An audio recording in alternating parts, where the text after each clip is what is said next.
diafragma. Inclusive atraviesa el diafragma e inerva la cara superior del peritoneo, la serosa que cubre las vísceras del abdomen. ¿Ok? Eso es historia que la van a conocer en el próximo curso. Pero ya van conociendo. El frénico, ¿dónde se origina? ¿De qué raíces? C3, C4, C5, anatómicamente. Pero en orden de importancia, la raíz que otorga más del 70% de fibras al frénico es la raíz C4. La raíz C4, la principal. En segundo lugar C3 y el pequeño aporte que da C5 es el menor. Entonces, en orden de importancia es C4, C3, C5. ¿Ok? Muy bien. Esta asa cervical, ¿dónde se localiza? ¿Dónde la hemos visto en práctica? Sobre el van del cuello, ¿ven? Miren, la rama superior del asa cervical aparece entre la vena yugular interna y la carótida común. Entre los vasos que forman el van cervical, por ahí sale la rama superior del asa cervical. En cambio, la rama inferior, que viene de C2, C3, viene por detrás de la yugular interna y se juntan por fuera. Le hace un collar con mayor especificidad a la vena yugular interna. ¿Correcto? Y va a inervar a estos infrayureos, excepto al tiroideo que es inervado por C1. Muy bien. Asa carótida común, asa cervical. Ok. En esta región infrayural también vemos los triángulos, el triángulo carotídeo y el triángulo muscular. ¿Correcto? El triángulo carotídeo formado por qué elementos. Atrás, el borde anterior del esternocleidomastoideo. Adelante, el borde posterior del vientre superior del lomo yoideo. Este es el vientre superior del lomo yoideo. Y arriba, el digástrico. Acá está el músculo digástrico, principalmente el tendón intermedio, porque el tendón intermedio del digástrico es bastante largo, es notoriamente largo, notoriamente largo, la práctica se ve también, y más atrás está el vientre posterior. Y encima de él está el músculo estiloyoideo. Ellos forman el límite superior. Tal vez este triángulo carotídeo es el triángulo más importante del cuello, se utiliza mucho en emergencia. ¿Sí? ¿Cuál es el contenido? Entonces miren ustedes acá, este es el vientre superior del lomo yoideo, este es el tendón intermedio con el vientre posterior del digástrico y este es el esternocleidomastoideo. ¿Qué hay en el triángulo carotídeo? Vamos a encontrar la porción final, es decir, la porción más alta de la carótida común. Vamos a ver la porción cervical de la carótida externa. Porción cervical de la carótida externa. Vamos a ver más atrás y por dentro a la porción cervical de la carótida interna. ¿Cómo las vas a diferenciar? Es muy simple, pues la carótida común se abre como una Y, en externa e interna. ¿Cómo las diferencias? Extremadamente simple. La carótida interna no da ninguna rama en el cuello. Desprovista de ramas. Su misión es irrigar el encéfalo, el sistema nervioso central. Así que antes, fuera del cráneo, no da ramas. ¿Estamos de acuerdo? En cambio, la carótida externa, ni bien se origina, automáticamente empieza a dar ramas. ¿Cuál es la primera rama de la carótida externa? Acá está, ¿no? En orden. Primera rama, la arteria tiroidea superior. Esta rama nace tan precozmente que en algunos casos la hemos visto más abajo, originarse de la carótida común. Entonces se origina de manera bastante precoz, bastante rápida. Apenas se origina la carótida externa, empieza la tiroidea superior. En segundo lugar se lo disputan estas dos arterias, faringe ascendente y lingual. A veces vemos a la faringe ascendente como la segunda rama, a veces la lingual, y la otra la tercera. Entre las dos ahí se disputan el segundo y el tercer lugar. La cuarta rama es la facial. El origen de la arteria facial lo vemos en la parte más alta de este triángulo. Y el origen de la arteria occipital. Son las 5 ramas de la porción cervical de la carótida externa. ¿Correcto? Primera rama, tiroidea superior. Segunda rama, faringe ascendente. Tercera rama, lingual. Cuarta rama, facial. Quinta rama, occipital. Acuérdate que la segunda y la tercera pueden intercambiar de posición. ¿Ok? Ahí está, carótida común, carótida externa, carótida interna. Muy bien. Tiroidea superior, faringe ascendente, lingual, facial, occipital. Perfecto. Este es importantísimo, ven ustedes. ¿Cuál es el punto del cuello para tomar el pulso carotídeo?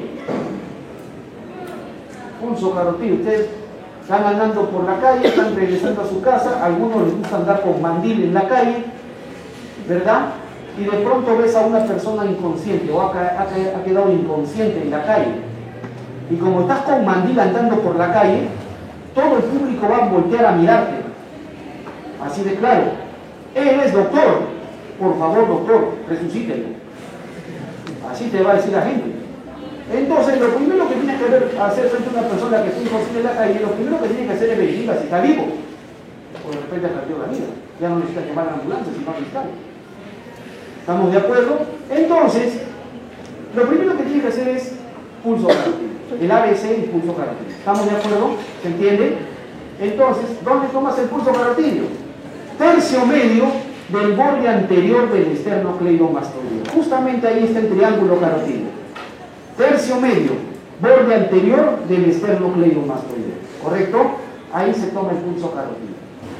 Y precisamente, donde se divide la carótida común, cuando se divide la carótida común en externa e interna, a ese nivel hay una dilatación, un ensanchamiento de la carótida común, o más aún que se prolonga hacia la carótida interna sobre todo. Ese ensanchamiento se llama seno carotídeo.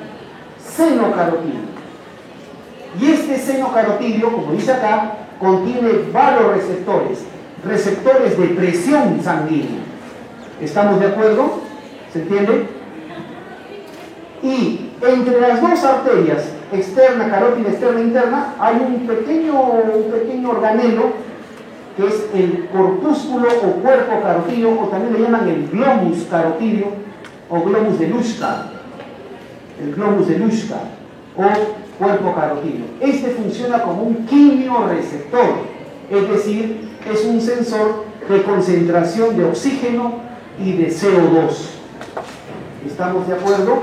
Estos receptores o estos corpúsculos están inervados principalmente por el noveno nervio craneal. Por el noveno nervio craneal, que es el que recoge la fibra aferente, ¿correcto? Y se llama nervio del seno y del corpúsculo carotídeo, o nervio de Henle.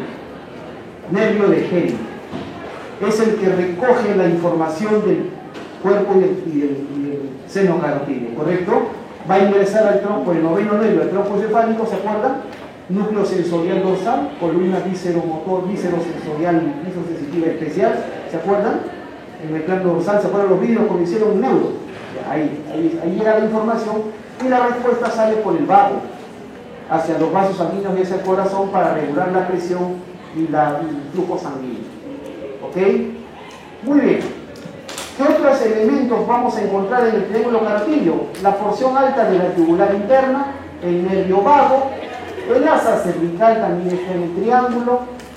En la parte más alta, mira, debajo del vientre posterior del digástrico, acá vas a encontrar al nervio hipogloso, al 12º nervio craneal, y también ganglios linfáticos del grupo 2 y 3.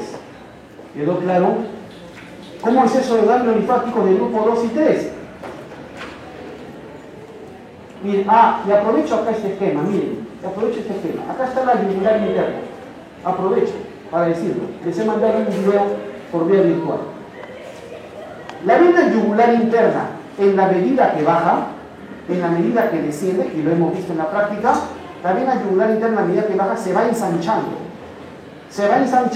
y termina uniéndose a la vena subclavia.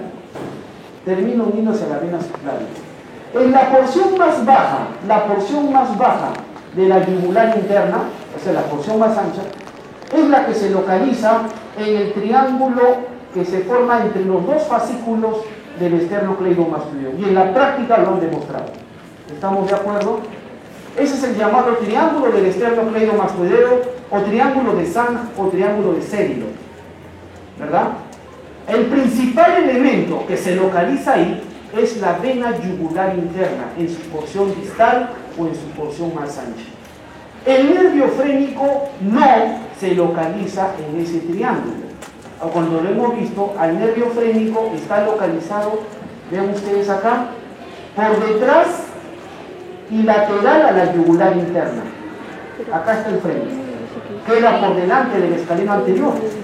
Para encontrar al frénico, el frénico está detrás del fascículo clavicular del esternocleidomastoideo. Entonces, que te quede claro, el triángulo de Sano de Selidot es para localizar la porción, principalmente la porción distal o más ancha de la yugular interna. Por supuesto que si te metes con la pinza más profundamente y te vas lateralmente por detrás del fascículo clavicular, te encuentras al nervio frénico. Y si te vas por detrás del fascículo external, te encuentras a la carótida común. ¿Se entendió? El nervio frénico está detrás del fascículo clavicular del esternocleidomastoideo, la carótida común está detrás del fascículo external del esternocleidomastoideo. El que ocupa el triángulo de Sand o triángulo de Selidot es la vena yugular interna. ¿Ok? Muy bien, doctores. Y eso sirve porque acá también se hacen cateterismos, colocamos líneas venosas centrales en yugular interna. Bien, la clasificación de ganglios linfáticos es muy sencilla. 6 grupos. 6 grupos. En romano, el grupo ganglionar número 1 son los ganglios suprayoideos. Suprayoideos. Se subdivide en 2. 1A, grupo submentoniano.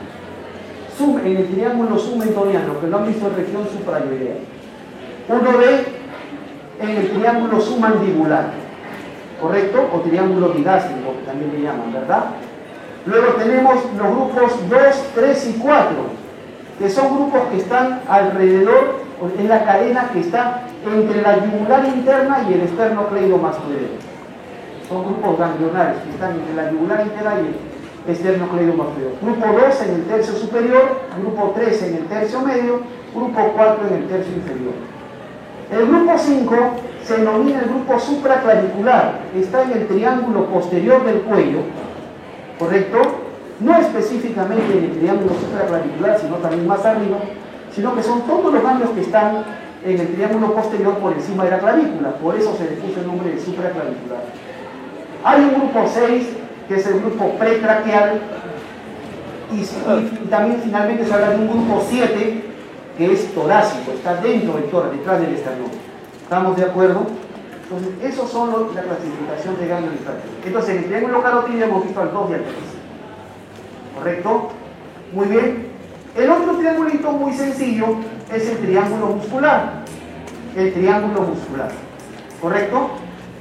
El triángulo muscular formado, pues, por el vientre superior del homoyoideo, el esternocleidomastoideo y la línea media del cuello. ¿Correcto? ¿Cuál será su principal contenido? 2 músculos, el esternoyoideo y el esternotiroideo, o sea, 2 de los infrayoideos. 2 de los infrayoideos. ¿Quedó claro? Muy bien. También, por si acaso, ¿no? También se dice que en este triángulo está localizada, pues, el lóbulo lateral de la glándula tiroides, la cara lateral de la laringe, la faringe, la tráquea y el esófago, pero no son elementos que encontremos directamente en el triángulo muscular. Si yo quiero abordar el lóbulo lateral de la glándula tiroides o quiero abordar a la laringe, a la faringe por la parte lateral, tengo que retirar del camino al esternoyoideo. Y eso no es natural, digamos, es un procedimiento. Pero lo que yo encuentro en el triángulo muscular es el esternoyoideo y el esternotiroideo.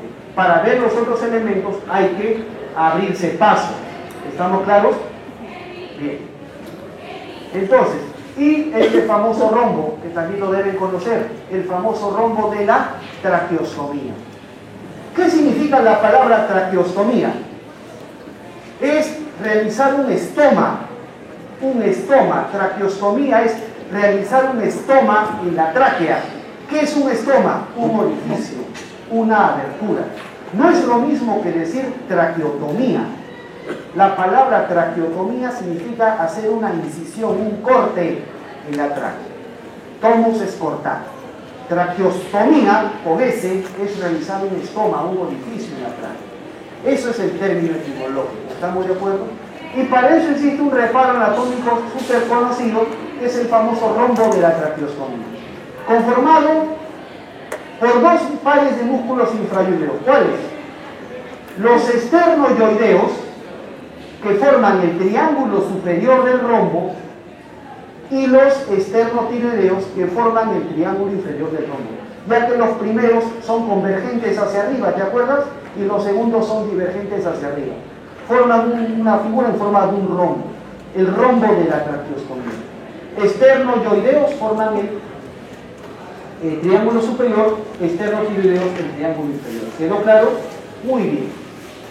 ¿Y qué elementos encuentro en el rombo de la traqueostomía? No voy a encontrar solamente la tráquea. Esa es su parte aplicativa. Pero pregunto, ¿qué elementos encuentro en el rombo de la traqueostomía? Empiezo de arriba. Para empezar, el rombo de la traqueostomía es infrayoideo, pues obviamente, ¿no? Está debajo del yoides. Su vértice superior, en su vértice superior está el yoides. Pero dentro del yoides, perdón, dentro del rombo, de arriba hacia abajo tenemos uno, ¿ven esta membrana? Esta membrana que une el yoides al cartílago tiroides de la laringe. Membrana tiroyoidea. Membrana tiroyoidea. Segundo, cartílago tiroides. Cartílago tiroides. Aquí está la prominencia laríngea. Esto es lo que la gente le llama la manzana de Adán. La manzana de Adán. La prominencia, que es el cartílago tiroides de la laringe, ¿correcto? Justo debajo tenemos una membranita. La membrana entre el cartílago tiroides y el cartílago cricoides. Se llama membrana cricotiroidea. Membrana cricotiroidea. Y justo a cada lado hay unos pequeños musculitos, los músculos cricotiroideos, que los vamos a ver en la línea. Debajo está el cartílago cricoides. Y debajo del cricoides está la membrana cricotraqueal. Cricotraqueal.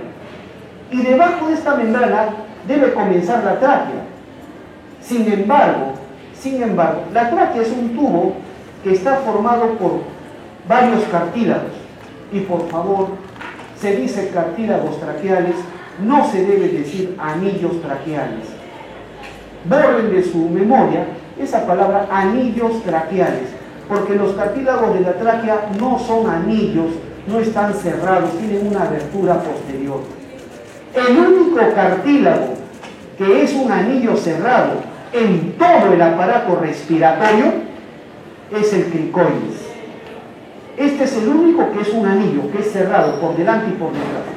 Es el único cartílago en forma de anillo en todo el árbol respiratorio. ¿Estamos claros?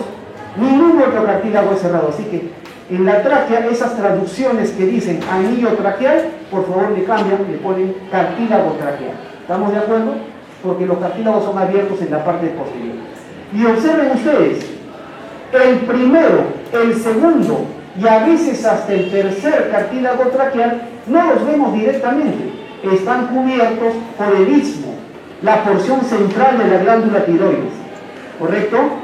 Y por debajo ya vemos del cuarto al sexto cartílago traqueal. Esto es variable, porque con la cabeza en posición neutra, con las justas se ve el cuarto cartílago traqueal. Para ver el cuarto, quinto y sexto, como este libro lo presenta, hay que extender el cuello. Para tener visualización de la tráquea antes de hacer una traqueostomía, es necesario extender la cabeza al máximo. ¿Estamos de acuerdo? Y es más, si una persona más bien flexiona la cabeza, juntas el mentón al pecho, toda la tráquea se mete al tórax. ¿Estamos de acuerdo? Entonces, cuando decimos que en el rombo de la traqueostomía podemos ver del cuarto hasta el sexto cartílago traqueal, es con el cuello en extensión. ¿Estoy siendo claro? Muy bien. Y por delante de estos cartílagos, por delante de la tráquea y debajo de la porción central de la glándula tiroides, vamos a ver estas venas. Miren ustedes, estas venas. Las venas tiroideas inferiores. Y además, hay, a veces, no siempre, inconstante, hay una arteria. La arteria tiroidea media o tiroidea ima. llamada también arteria de Neubauer, está ascendiendo por delante de la tráquea. ¿Quedó claro? ¿Se entendió? Entonces hago la pregunta básica. ¿Dónde se realiza una traqueostomía? Esto le van a preguntar en los exámenes de concurso, Nacional de Medicina, en residencias médicas, le van a preguntar. Depende. Hay traqueostomía de emergencia y hay traqueostomía quirúrgica. La traqueostomía de emergencia, doctores, no se hace en la tráquea, por dos razones. Porque si lo haces en los primeros cartílagos, perforas al istmo de la tiroides. Si perforas al istmo de la tiroides, no pasa ningún problema hormonal. El problema es que la tiroides sangra mucho. La tiroides tiene buena vascularización y si tú haces un estoma en la tráquea, la sangre puede introducirse a la vía respiratoria y el paciente se aspira sangre. Y si lo haces por debajo del istmo de la tiroides, te puedes encontrar con las venas tiroideas inferiores o con la arteria tiroidea media y te puede causar el mismo problema. Entonces, en emergencia, ¿dónde hacemos una traqueostomía? Las guías dicen que la traqueostomía ideal se hace en la membrana cricotraqueal. En la membrana cricotraqueal. Aunque otras guías mencionan la membrana cricotiroidea. ¿Ok? Cricotiroidea. Pero, en realidad, la membrana cricotiroidea es un ligamento. Ligamento cricotiroideo más gruesa. Es más difícil perforar. La que es delgadita es la membrana cricotraqueal. Entra fácil ahí. ¿Ok? Pues miren ustedes, esta es una traqueostomía. Ven, acá la están haciendo en la membrana cricotiroidea. Pero, por facilidad, acá se está usando un escalpelo. Si estás en una emergencia, salió en los periódicos hace un par de años. Un periodista le salvó la vida a su compañero haciéndole una traqueostomía, un periodista. Para que vean que los periodistas no son tan malos como creen. ¿Estamos de acuerdo? Entonces, le salvó la vida, estaban cenando y el recupero se atoró. Le hizo primero su maniobra de Henry, no pudo rescatar. Entonces hizo una traqueostomía. Cortó con el cuchillo de cocina y rompió un lapicero y con el lapicero hizo el tubo de traqueostomía. Le salvó la vida. Después lo llevas a la emergencia. En cambio, en cirugía ya se hace en la parte más baja, porque ahí se tiene ya control sobre la irrigación. ¿Quedó claro?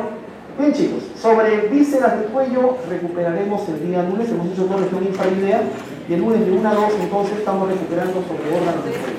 Gracias.